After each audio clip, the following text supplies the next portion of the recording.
The city burned under a sky that wasn't supposed to exist. 3 months ago, Earth was alone in the universe. 3 months ago, Marcus Webb was just another construction worker trying to pay rent in Chicago. Now he stood in the rubble of what used to be a shopping mall, holding a rifle he barely knew how to use, watching ships tear through the clouds like angry gods. Nobody saw them coming. The Krell arrived on a Tuesday morning, their warships blocking out the sun. They didn't send messages. They didn't make demands. They just started destroying everything. Buildings exploded. Streets melted under plasma fire. Millions died in the first hour. Marcus learned to survive. He joined a resistance group led by former soldiers. They hid in subway tunnels. They stole alien weapons from crashed ships. They fought back with everything they had, which wasn't much. Every day, more humans died. Every day, the Krell pushed deeper into the city. On the 47th day of the invasion, Marcus saw her for the first time. He was running through the destroyed streets with his group when they heard the screaming. It came from inside a collapsed building.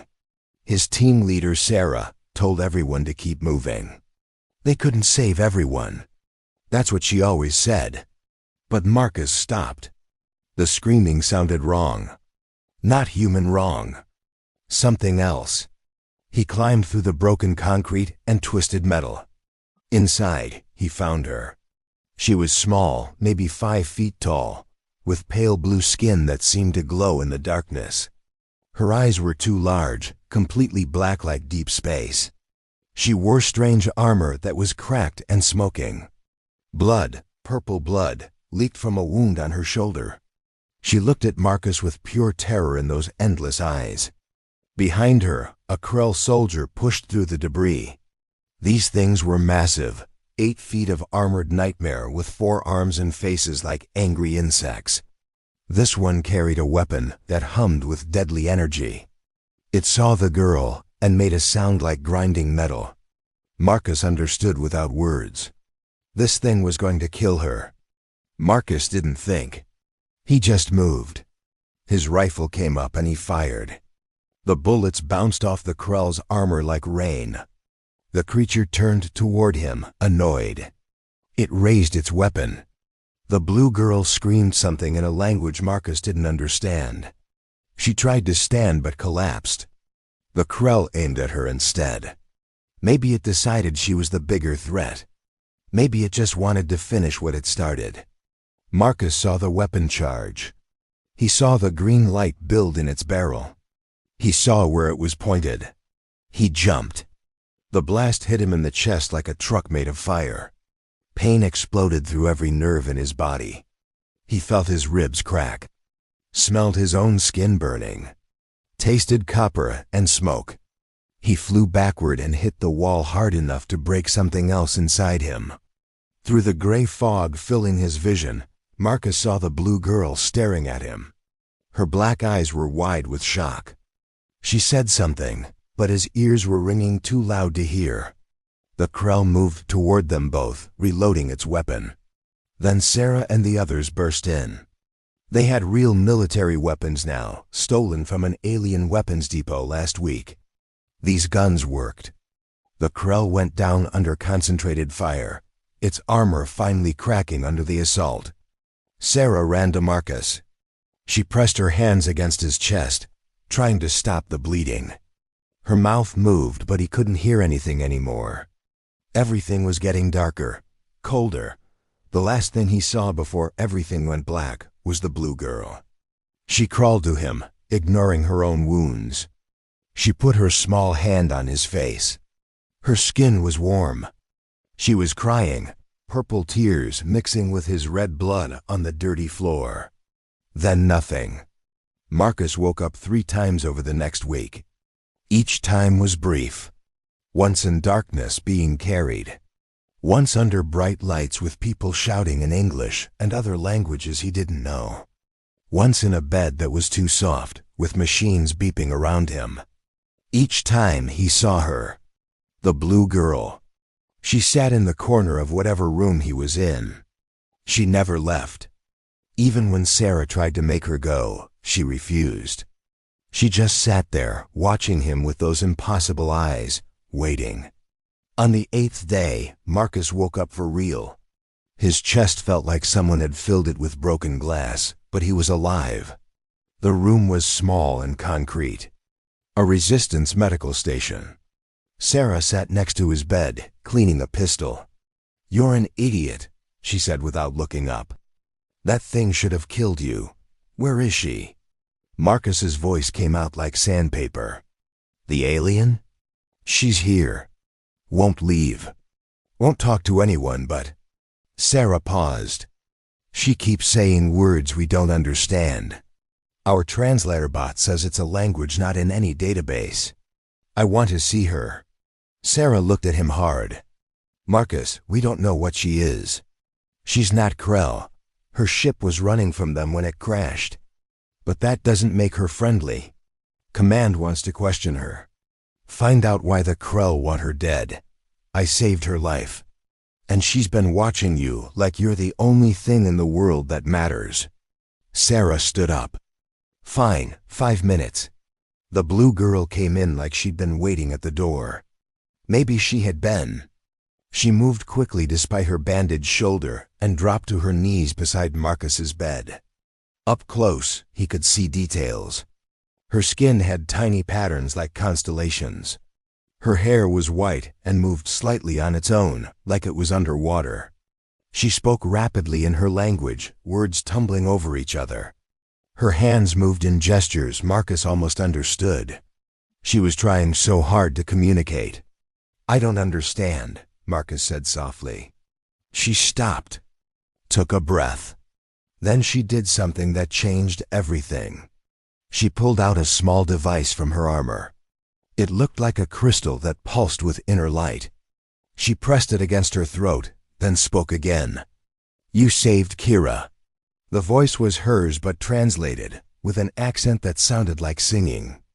"You took death for Kira. You are bonded now. Kira will repay." "Bonded?" Marcus tried to sit up and immediately regretted it. "In my culture, life debt is sacred. You gave your life for mine. I am yours until debt is paid." She looked at him with such intensity. "But more. You are human. Humans are new. Kira's people didn't know humans existed until war started. Who are your people?" She smiled for the first time. It was beautiful and terrifying. "Kira is princess of the Valkyran Empire, daughter of High Commander Velmora. And Kira was on Earth studying your species when Krell attacked." Marcus stared at her. "Princes?" "Yes, and now Kira must return home. Must tell Father about brave human who saved her life. Must tell Father that humans are worth saving." She leaned closer. "Krell want to destroy Earth, kill all humans. Take your world. But Kira will not let this happen. Your people can help us?" Her smile grew wider. "Human Marcus, Kira's people are the reason Krell fear the darkness between stars. And when Father learns what happened to his daughter, when he learns about human who gave his life for her." She touched his hand gently. "The Krell will learn what it means to face the full might of the Valkyran Empire." Outside, alarms started blaring. Explosions echoed in the distance. Another Krell attack. Sarah burst through the door. "They found us. Everyone needs to move now." Kira stood, her entire demeanor changing from gentle to warrior in 1 second. No more running. No more hiding. She pulled out another device and spoke into it in her own language. The air above her hand shimmered. A hologram appeared, showing a woman who looked like an older version of Kira, wearing armor that seemed made of starlight. They spoke rapidly. The woman's expression changed from relief to fury to determination. She gave orders. Kira nodded. The hologram vanished. Kira turned to Marcus and Sarah. "Help comes. Keep humans alive for 2 more hours. Kira promises after that, war ends." Sarah laughed bitterly. 2 hours? You don't understand. The Krell have thousands of ships, millions of soldiers. We're barely surviving, and the sky outside exploded with light.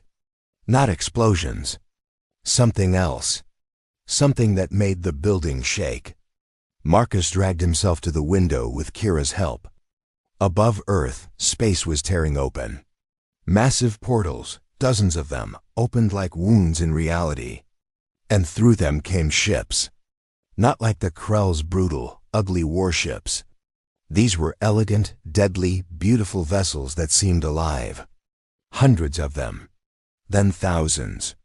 And leading them all was a ship twice the size of any Krell dreadnought, covered in weapons that glowed with the same light as Kira's skin. "Father is here," Kira whispered. "And he is very, very angry." The Krell didn't understand what was happening at first. Marcus watched through the broken window as their ships, the same ones that had terrorized Earth for months, suddenly stopped their attack. They hung in the air like confused predators who just realized they weren't alone in the jungle anymore. Then the Valkyrie opened fire. It wasn't like human weapons. It wasn't even like Krell plasma cannons. The Valkyrie ships fired beams of pure white light that cut through Krell warships like they were made of paper. One shot, one kill. Every single time. The sky filled with explosions as Krell vessels broke apart and fell burning toward the ground. Sarah stood next to Marcus, her mouth hanging open. "What are we watching?" "Salvation," Kira said quietly. She still stood close to Marcus, like she was afraid he might disappear. "Father brought the Third Fleet. He must be truly angry. He usually only brings one battle group for small conflicts." "Small conflicts?" Sarah's voice cracked. "The Krell have been destroying us for 3 months." Kira looked.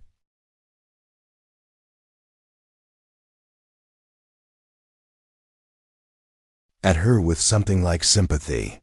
To the Krell, Earth was sport. To Father, what happened to me is war. She touched the crystal device at her throat. Kira must speak with him. He will want to see that his daughter lives. She pressed the device and spoke in her language. The air shimmered again, but this time the hologram was life-sized. A figure materialized in the middle of the Resistance hideout, and everyone in the room took a step back. High Commander Velmora was terrifying. He stood 9 feet tall in armor that looked like it was forged from captured starlight and shadow. His skin was the same blue as Kira's but darker, marked with scars that glowed faintly. His eyes were black like hers, but harder, colder, filled with the weight of centuries and countless battles. 4 arms, each ending in hands that could crush or create. A face that was beautiful and alien and absolutely merciless. When he saw Kira, something in those hard eyes softened. He spoke, and even through the translator, Marcus heard the relief in his voice. "Daughter, you live." When your ship's beacon went silent, when the Krell presence was detected on this world. He paused. "I brought every ship I could gather in 3 days. I was prepared to burn this entire sector to find you. Father, Kira is well. Injured, but healing." She gestured to Marcus. "This human saved my life. Took a fatal blow meant for me. His name is Marcus Webb, and he is under my protection." Velmora's gaze shifted to Marcus. Being looked at by those eyes felt like standing in front of an approaching storm. The High Commander studied him for a long moment, and Marcus forced himself not to look away. "You are the human who saved my daughter's life." It wasn't a question, but Marcus nodded anyway. "Yes, sir. Why?" The question was direct, demanding truth. Marcus thought about lying, about making himself sound heroic. But something about Velmora made lying impossible. "I didn't think. I just moved. She was going to die, and I couldn't let that happen. You didn't know who she was." "What she was?" "Whether she was friend or enemy. No, sir.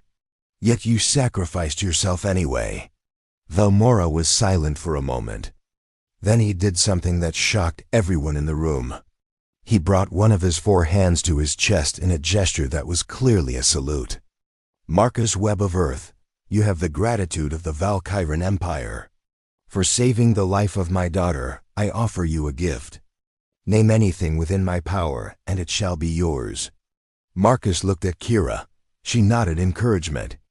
He looked at Sarah, at the other resistance fighters gathered around. He thought about Chicago burning, about the millions who died, about the children he'd seen crying over their parents' bodies. Save my planet, Marcus said. Drive the Krell away. Protect Earth, that's all I want. Velmora's expression didn't change, but something like approval flickered in his eyes. The Krell invasion of Earth ends today. This I promise you. But there is more you should know, Marcus Webb. The Krell came here because they detected my daughter's ship. They tracked her across space because she is valuable to them. A hostage, a prize, a weapon to use against my people.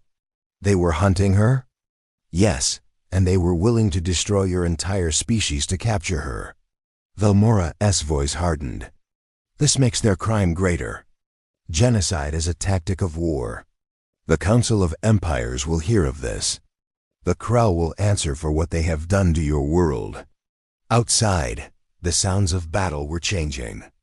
The Krell ships were trying to retreat now, but the Valkyran fleet surrounded them like wolves. None escaped. Sarah stepped forward, her soldiers' training overcoming her shock. Sir, with respect, Earth needs more than just the Krell driven away. Our cities are destroyed. Millions are dead. We have no infrastructure, limited food, and winter is coming. Even if you win this battle, we might not survive what comes after. Velmora looked at her with new interest. You speak wisely, human soldier. What is your name? Captain Sarah Chun, United Earth Resistance. Captain Chun, you are correct. Victory in battle is not victory in war. He turned back to Marcus. You asked me to save your planet. I will do more. The Valkyran Empire will help Earth rebuild. We will provide technology, resources, and protection until your world is strong enough to stand alone. This is my gift to you, Marcus Webb, for saving what I treasure most. Marcus felt tears burning in his eyes. 3 months of fighting, of watching people die, of feeling helpless against an enemy they couldn't defeat. And now, in one moment, everything changed. Thank you, he whispered. Kira moved closer to him, taking his hand. Father, there is more. Marcus carries wounds from saving me. His body is damaged. He may not fully heal with human medicine. Velmora nodded. Bring him to the flagship. Our medical technology will repair what was broken. He looked directly at Marcus. If you are willing. Valkyran healing is different from human medicine. It will change you slightly. Nothing that will make you less human, but you will carry marks of our science in your body forever. Will it hurt? Marcus asked, then felt stupid for asking. Velmora's hard face softened into something almost like a smile. Yes, but less than dying, I think. A bright light filled the room. Marcus felt his body become weightless. The resistance hideout vanished, replaced by a massive chamber filled with Valkyran technology. He was on the flagship, transported instantly across miles of space. Kira was still holding his hand. Don't be afraid. Kira will stay with you. The medical chamber was like something from a dream. Or a nightmare, Marcus wasn't sure which. Valkyran doctors moved around him, tall and graceful and utterly alien. They spoke in their singing language, their many hands moving over strange instruments. They placed Marcus in a tank filled with glowing liquid. Kira stood outside, her hand pressed against the transparent wall. The last thing Marcus saw before the liquid closed over his head was her face, worried and determined. The healing hurt. Velmora wasn't lying about that. Marcus felt his broken ribs knitting back together, felt burned tissue regenerating, felt something foreign and warm spreading through his bloodstream. The Valkyran nanits, Kira had called them. Tiny machines that would repair damage and prevent future harm. When they pulled him out 3 hours later, Marcus felt better than he had in years. The chronic back pain from construction work was gone. The scars from the Krell blast had faded to thin silver lines. He could breathe deeply without pain for the first time since the explosion. Kira helped him out of the tank, wrapping him in a warm cloth that seemed to dry him instantly. "How does Marcus feel?" "Like I could run a marathon." He looked at his hands. The skin looked normal, but he could feel something different underneath. Stronger. "Thank you. Thank your biology. Humans adapt well to Valkyran technology. Better than most species we've encountered." She led him to a window that looked out over Earth. The battle was over. Burning Krell ships fell through the atmosphere like dying stars. Valkyran vessels moved in formation, their weapons powered down now that the threat was eliminated. And below, on Earth's surface, larger ships were landing. Not warships. Something else. "Construction vessels," Kira explained. "They carry fabricators, medical supplies, food synthesizers, and temporary housing. Father is already beginning the rebuilding." Marcus watched as one of the massive ships settled over the ruins of Chicago. Lights bloomed around it as Valkyran workers began their tasks. "How long will this take?" "For basic infrastructure, 2 weeks. For full reconstruction, perhaps 3 months.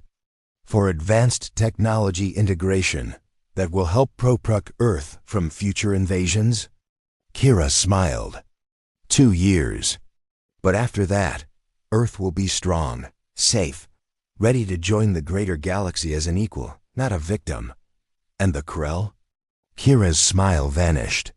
"Father is hunting their fleet. Every ship that participated in the invasion of Earth, he will destroy them all. And then he will take the evidence of their genocide attempt to the Council of Empires. The Krell will be sanctioned, their territory restricted, their expansion halted. What they did here will cost them everything." Marcus felt satisfaction at that, but also something else. "How many Krell will die because of me? Because I saved you?" Kira took his face in her hands, forcing him to look at her. "The Krell chose to commit genocide. They chose to destroy your world for their ambitions. You saved one life. Father is stopping them from taking billions more. Do not carry guilt for the justice they earned." A chime sounded through the ship. Kira straightened. "Father summons us. He wishes to address both Earth's leaders and his fleet. You should be there, Marcus. You are part of this now." They walked through corridors that seemed alive with light and energy. Valkyran soldiers saluted as they passed. Some looked at Marcus with curiosity, others with respect. Word had spread about the human who saved their princess. The command center was vast, filled with holographic displays showing the battle's aftermath, Earth's damaged cities, and the reconstruction efforts already beginning. Velmora stood at the center, surrounded by his officers. When Kira and Marcus entered, everyone turned. "Ah, Marcus Webb, healed and whole again." Velmora gestured for them to approach. "Come, stand with my daughter. Witness what happens next." A massive holographic screen appeared, showing faces Marcus recognized. World leaders who had survived the invasion. Military commanders, scientists, and Sarah, representing the resistance fighters who had kept humanity alive when everything seemed lost. Velmora addressed them all in English, his translator Pei. "Fact, people of Earth, I am High Commander Velmora of the Valkyran Empire. The Krell invasion of your world is ended. Every enemy ship in your system has been destroyed or captured. Your planet is now under Valkyran protection." One of the world leaders, Marcus thought she was the interim president, spoke carefully. "We are grateful for your help, Commander. But we must ask, what does this protection cost us?" Velmora showed his teeth in what might have been a smile. "Only your continued existence, which seems valuable to you. The Valkyran Empire does not conquer. We do not enslave. We have our own territory, our own worlds. Earth has nothing we need that we cannot produce ourselves. Then why help us? Because one of your species gave his life to save my daughter when he had every reason to let her die. Because you fought against impossible odds instead of surrendering. Because you deserve to survive. Velmora paused. And because allowing genocide to succeed makes the universe darker for everyone. The interim president seemed to struggle with what to say next. Finally, she simply asked, "What happens now?" "Now, Earth rebuilds. With our help. And when you are strong enough, when you understand the dangers and opportunities of a galaxy filled with other species, you will choose your own path. Join the Council of Empires as independent members, form alliances, explore space, or stay isolated on your homeworld. The choice will be yours." Velmora's voice softened slightly. "You have earned the right to make that choice. Few species can say the same." Marcus watched as hope spread across the faces on the screen. Real hope, for the first time since the Krell arrived. Kira leaned close to him. "You did this, Marcus. Your choice in that ruined building changed everything. I just helped one person. Yes, and that one person had a father with an empire." She squeezed his hand.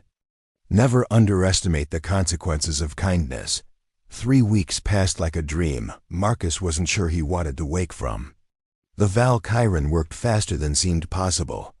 Chicago rose from its ashes, rebuilt with a combination of human architecture and alien technology that made the city look like something from a science fiction movie. Buildings grew from prefabricated cores that assembled themselves. Roads repaired overnight. The dead were honored, buried with ceremonies that mixed human tradition and Valkyran respect for the fallen. Marcus spent most of that time on the flagship with Kira. She insisted he stay close, claiming the life debt wasn't fulfilled until Earth was truly safe. But Marcus suspected there was more to it than tradition. They talked for hours about their different worlds. She taught him words in her language. He showed her human music, and she laughed at how primitive yet beautiful it sounded. At night, when the ship was quiet, Kira would sit by his quarters and tell him about the Valkyran Empire. About worlds where cities floated in the clouds. About ancient wars fought against threats Marcus couldn't imagine. About her childhood as a princess who wanted to be an explorer instead of a ruler. "Father wanted me to stay home, stay safe," she said one night. But Kira refused. "The universe is too big, too interesting to hide from. So Father gave me a small ship, a few guards, and permission to study new species. To learn about the galaxy beyond our borders. And you chose Earth. Humans were a mystery. A species that developed technology without outside help. That survived wars, diseases, environmental disasters, and still reached for the stars." She looked at him with those deep black eyes. Kira wanted to understand what made humans special. "Then the Krell found me, shot down my ship, and Kira learned the answer." "What answer?" "That humans are special because they choose to be. You had no reason to save me. It gave you no advantage. But you did it anyway because you decided one life mattered more than your own safety." Kira moved closer. "That is rare, Marcus. In a galaxy full of species who calculate every decision, humans act from something else. Something beautiful and terrifying." Marcus didn't know what to say to that. He changed the subject. "What happens when Earth is rebuilt? When your father decides we're safe?" Kira's expression became guarded. "Then the fleet leaves. Father has other duties, other territories to protect. And Kira must go with him." Something cold settled in Marcus's chest. "You're leaving. Life debt will be paid. Earth will be safe. Kira's duty will be complete." She wouldn't meet his eyes. "This was always temporary, Marcus. You knew that." He did know that. But knowing something and accepting it were different things. Over the past 3 weeks, Kira had become the most important person in his world. The thought of her leaving, of never seeing her again, hurt worse than the Krell blast ever did.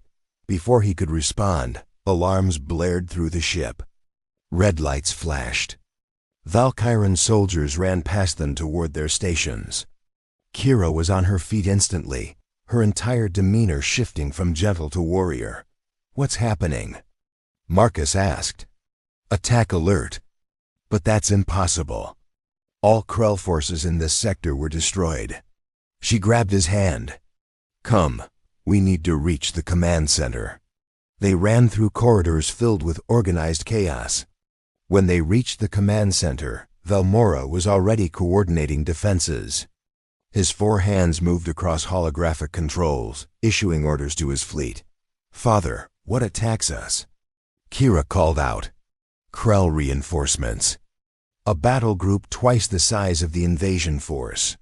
Velmora's voice was grim. "They sent a distress signal before we destroyed them. The Krell High Command decided Earth is worth fighting for. They want to make an example of this world, to show the galaxy what happens to species who resist them." Marcus felt his stomach drop. "Can you stop them?" "The Third Fleet can hold them. But not forever.